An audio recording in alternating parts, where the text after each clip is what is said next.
Let's start rolling. You're doing the intro there, Aaron. Okay, here we go. Welcome to Newcastle Going Green, a series of monthly Zoomcasts brought to you by the Newcastle Sustainability Advisory Board. Each episode will give you information about green initiatives and sustainable options you can find around Newcastle. Hear from experts in various fields, coupled with a neighbor's experience with the practice being discussed during each episode.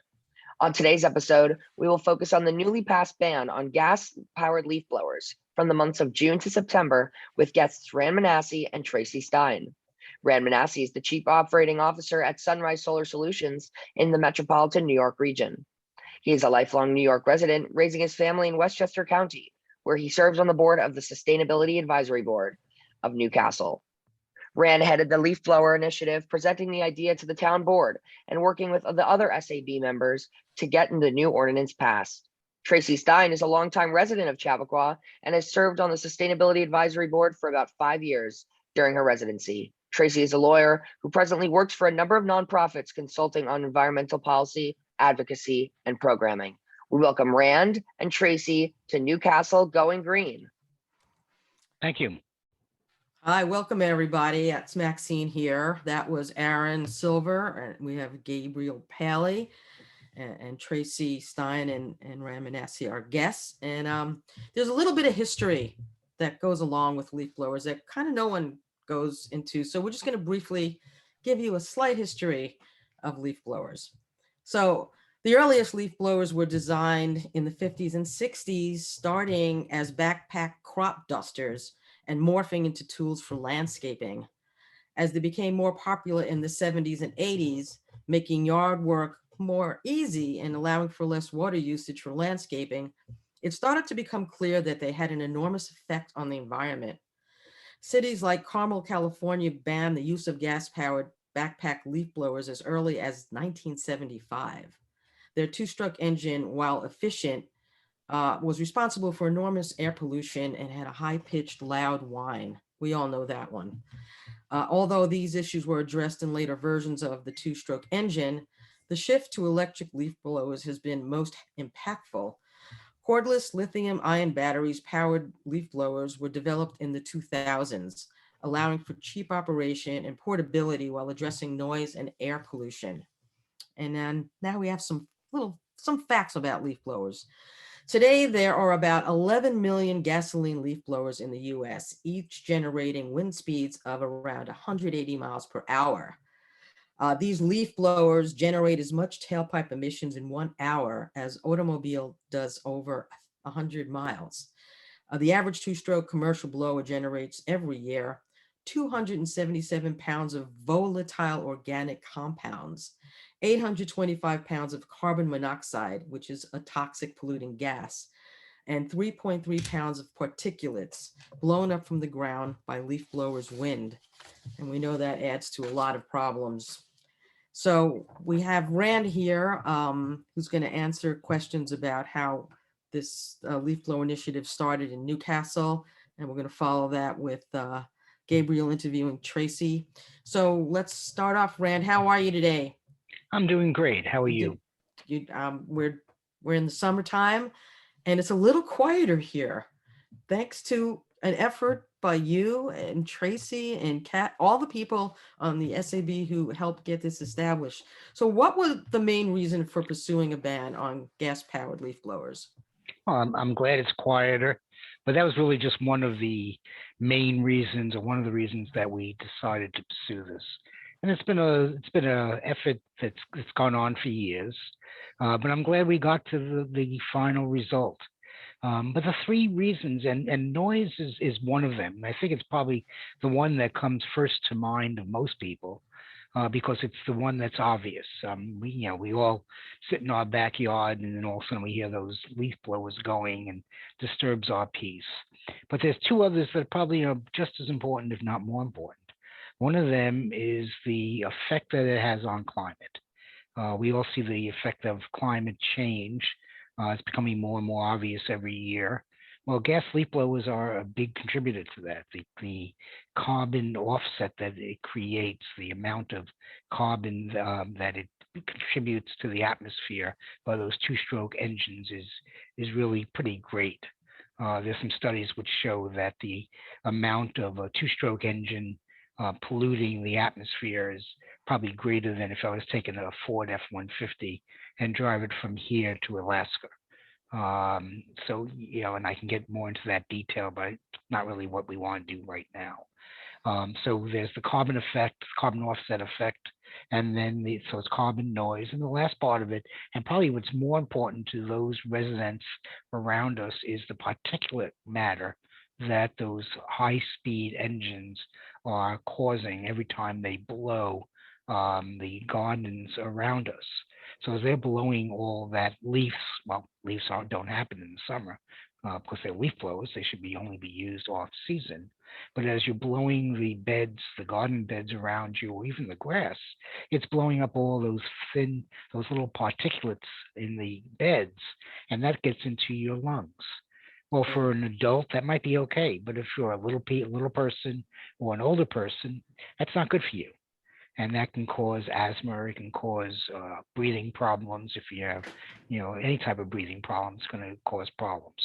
So those were the three main issues that we really needed to address. And we took those issues to the people on the council and in town, and we explained that to them. And that's really where we started the issue. That's really where we started to try to take this through the local government.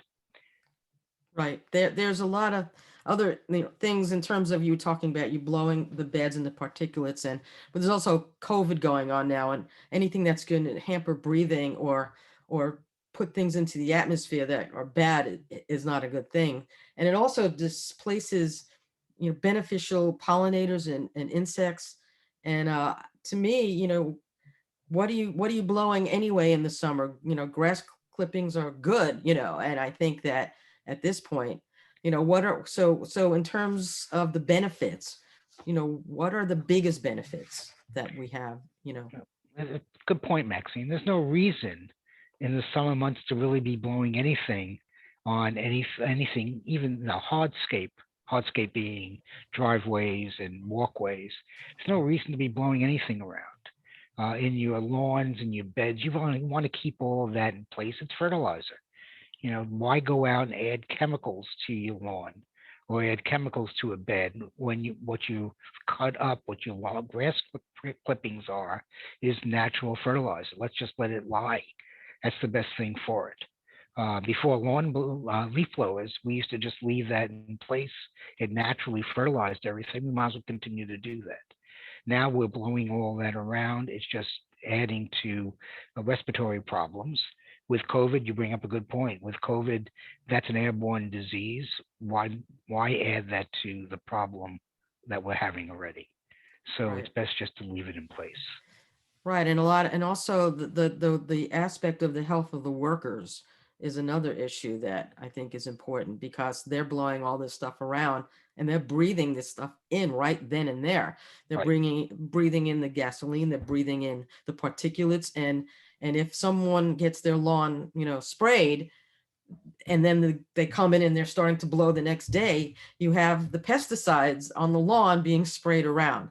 Right. So it's, to me, just a win-win that we can, get this off, the lawns for a few months. And my next question is, can this be amended to include, it for a longer period of time, or have, Sundays taken off, that you can't do it, or is that something down the line that we're thinking about? Yeah, but before I go there, let's just go back to the workers with OSHA. Okay. OSHA has stated that from a noise standpoint, the noise level that leaf blowers contribute to, a worker should not be exposed to that noise level for more than 3 to 4 hours a day. And they're out there 8, 12 hours a day, especially in the summer. So we really should be protecting them. And they're not thought of at all. And they should be wearing headgear that protects their ears. And if you drive around town, you don't see that at all. Right. As for Something Go that ahead. needs to be addressed. Right. Right. Um, As for extending the law, I think when Newcastle legislators put this in place, they did that with the idea that this is a first step. that as we move forward in the town, residents adapt the legislation and they see that we really don't need to blow uh, things in the summertime, that leaf blowers are really here to clean up in spring and in fall, that summertime we can start to extend that law even further. All right. And as we see in other communities in the county, they are starting to take that effect and they are starting to extend it either further into the summer time frames or even during off season to create a ban on gas blowers all through the year. What about two things, because I know we want to get over to Tracy. The enforcement issue and also the power issue of the electric blowers. Are they enough to do the job? Yeah, enforcement wise, I think the town's taken a great approach on this. They're starting off with enforcement being really more educational than enforcement to start off with. I think for the first month or so, if they find someone is violating the legislation, the law, they're coming out with a warning. It's the right way to do it. We need to get everyone educated. And after that, they will start to fine people. So it's a easy roll into the law itself. As for power of these electric blowers, the power is pretty much equivalent to that of a gas. They do blow at a pretty strong force, but there's a big difference in the engines. The mowers, the blowers that are in the electric don't whine at the same pitch level that a gas one does.